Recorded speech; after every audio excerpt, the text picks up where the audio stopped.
You are looking at Julian's pronunciation guide, where we look at how to pronounce better some of the most mispronounced words in the world, like this other curious word. But how do you say what you're looking for today?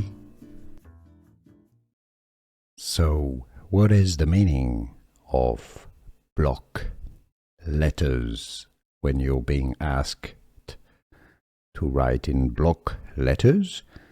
It means writing by hand in plain capital letters.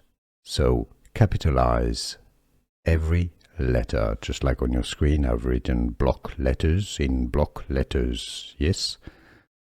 And you separate every letter.